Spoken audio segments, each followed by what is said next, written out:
तो आइए students start करते हैं अपनी आज की क्लास, जिसमें हम आगे बढ़ाएंगे मैथ्स का topic height and distance. So students, height and distance में हमने प्रैक्टिकल प्रॉब्लम्स करनी शुरू कर दी है, जिसका एक पार्ट मैंने ऑलरेडी करा दिया है। तो आई होप आप इस पार्ट को देखने से पहले वो पार्ट देख लें, ताकि आपका कॉन्सेप्ट अच्छे से क्लियर हो। सो आज की क्लास में मैं आगे की प्रैक्टिकल प्रॉब्लम्स लेके आया हूं। हालांकि ये भी बहुत आसान प्रॉब्लम्स हैं जो आज की क्लास में हम करने वाले हैं, कुछ खास मुश्किल नहीं है, लेकिन क्वेश्चन को कैसे समझा जाता है ये जानना बहुत जरूरी है। तो आइए शुरू करते हैं। सो आज का टॉपिक हमारा रहेगा सर्कस से रिलेटेड जो क्वेश्चंस होते हैं उनको कैसे समझा जाए। सो पहला क्वेश्चन अगर हम देखें तो यहां लिखा है, a circus artist is climbing on a rope tied on the ground and stretched towards the vertical pole. अब यहां पे आपको क्वेश्चन को ध्यान से समझना है। क्वेश्चन में दिया हुआ है कि एक वर्टिकल पोल है। देखो, वर्टिकल मतलब होता है बिल्कुल सीधा, जो जमीन के ऊपर बिल्कुल सीधा खड़ा हो उसको वर्टिकल बोलते हैं, और जो जमीन के ऊपर बिल्कुल लेटा हो उसको हॉरिजॉन्टल बोलते हैं। पहले तो ये चीज आप समझ लो, ठीक है। तो अगर ये ऐसे लाइन जा रही है तो वो हॉरिजॉन्टल होता है, ये भी आप लिख लेना, और अगर सीधी लाइन है तो उसको वर्टिकल बोलते हैं। क्लियर? तो यहां पे एक वर्टिकल पोल है और एक रोप है जो कि ग्राउंड पे, मतलब जमीन के ऊपर कहीं बंधी हुई है, और उसको खींचा गया है इस पोल के ऊपर तक। ठीक है, तो ये एक सर्कस का सिनेरियो है। सर्कस आजकल की डेट में तो बहुत कम हो गए हैं फिलहाल, लेकिन पहले के जमाने में बहुत कॉमन होते थे। तो मान लेते हैं फिलहाल ये ऐसी रोप है और ये जो ग्राउंड है उससे बंधी हुई है। ठीक है, तो जाहिर सी बात है यहां पर भी हमको ज्वाइन करना होगा, क्योंकि एक राइट ट्रायंगल बनाना है हमको। और जो सर्कस आर्टिस्ट है वो इस रोप पे चढ़ रहा है। अब रोप पे चढ़ने का मतलब है, आपको पता है सर्कस के आर्टिस्ट कैसे चढ़ते हैं, बिना हाथ वाथ लगाए चढ़ जाते हो। तो वैसे ही कुछ शो दिखा रहा होगा।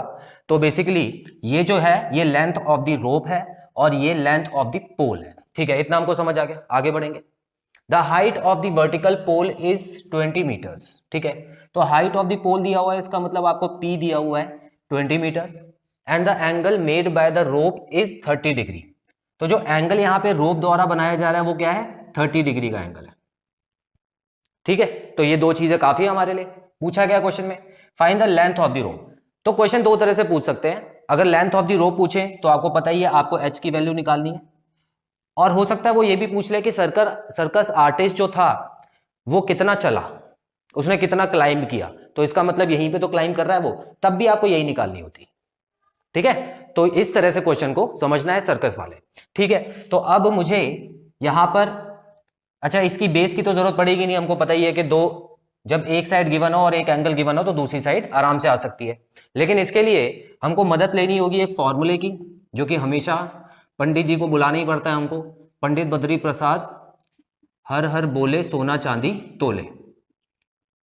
ठीक है, अब हमको दो साइड्स जो क्वेश्चन में पूछी गई हैं और दी हुई है वो है P और H। तो P और H बनता है साइन से, और एंगल बनेगा साइन 30। तो मैं यहां पे लिख दूंगा sine 30 degree is equal to P by H। Sine 30 degree की वैल्यू, साइन 30 डिग्री की वैल्यू किसी को याद है? देखो बताता हूं, पहली लाइन में ही पढ़ता था साइन 30, है ना। तो जीरो पहले आता था, सबसे पहले जीरो आता था, उसके बाद 1/2 आता था। तो इसका मतलब यहां पे साइन 30 डिग्री है 1/2। आगे बढ़ते हैं, is equal to P। P आपको दिया हुआ है 20। अब इसको सॉल्व करने के लिए H को यहां पे भेजना पड़ेगा और 2 को यहां पे भेज देंगे, तो H इज इक्वल टू 40 हो गया। सो स्टूडेंट्स, जो रोप की लेंथ थी वो कितनी थी? 40 मीटर, जो कि option number C correct answer है। क्लियर? बड़ा सिंपल सा क्वेश्चन है, स्क्रीनशॉट लेंगे फिर आगे बढ़ते हैं।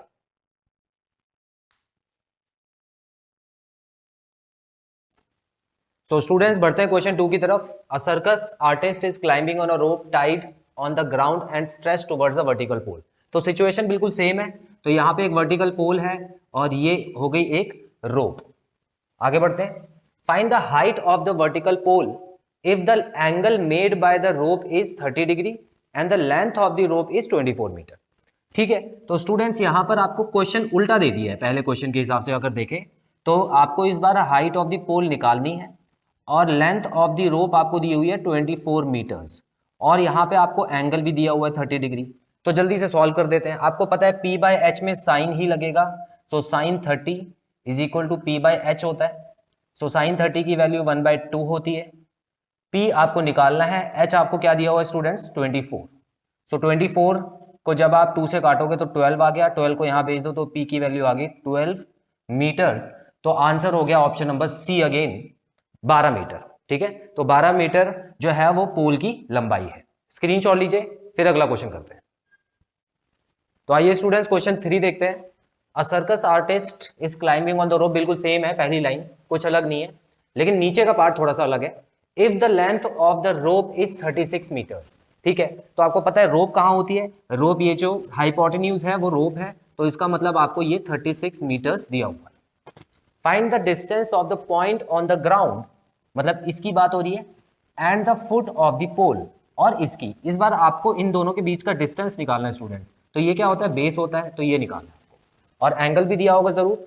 If rope makes an angle of 60 degree, ठीक है, तो इस बार 60 डिग्री दिया होगा। तो इस बार साइन का यूज ना होके यहाँ पर किसी और चीज का यूज होगा। अब देखते हैं क्या, किसका यूज होगा, कौन बताएंगे, पंडित बद्री प्रसाद।